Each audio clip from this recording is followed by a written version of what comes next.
My First Little House Books, Dance at Grandpa's.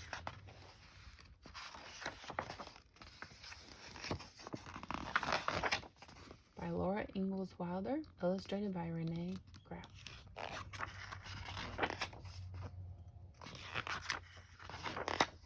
Once upon a time, a little girl named Laura lived in the big woods of Wisconsin, in a little house made of logs.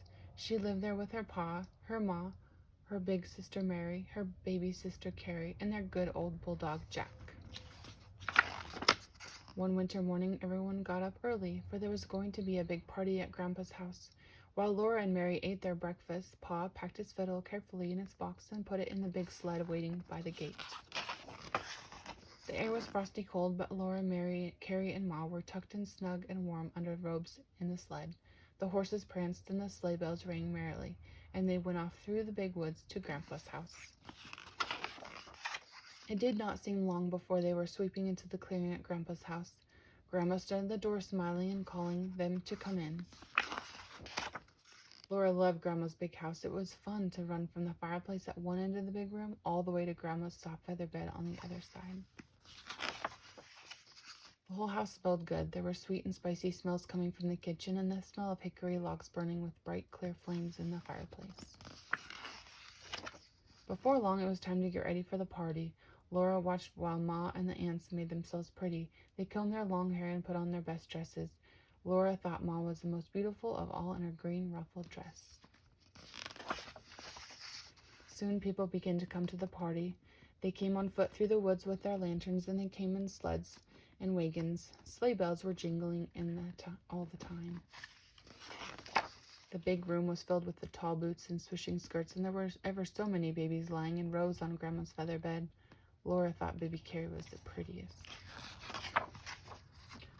Then Pa took out his fiddle and began to play. All the skirts began to swirl, and all the boots began to stamp. "Swing your partners," Pa called. Laura watched Ma's skirt swaying and her dark head bowing, and thought she was the loveliest dancer in the world. Soon it was time for dinner. The long table was loaded with pumpkin pies, dried berry pies, and cookies. There was cold boiled pork and salt-rising bread. How sour the pickles were! They all ate until they could eat no more. The fiddling and dancing went on until it was time for Laura and the other children to go to bed. When Laura woke up, it was morning. There were pancakes and maple syrup for breakfast, and then Pa brought the horses and sled to the door. Pa tucked Laura and Mary and Carrie and Ma into the sled. Grandma and Grandpa stood calling, "Goodbye, goodbye," as they rode away into the big woods, going home. What a wonderful party it had been.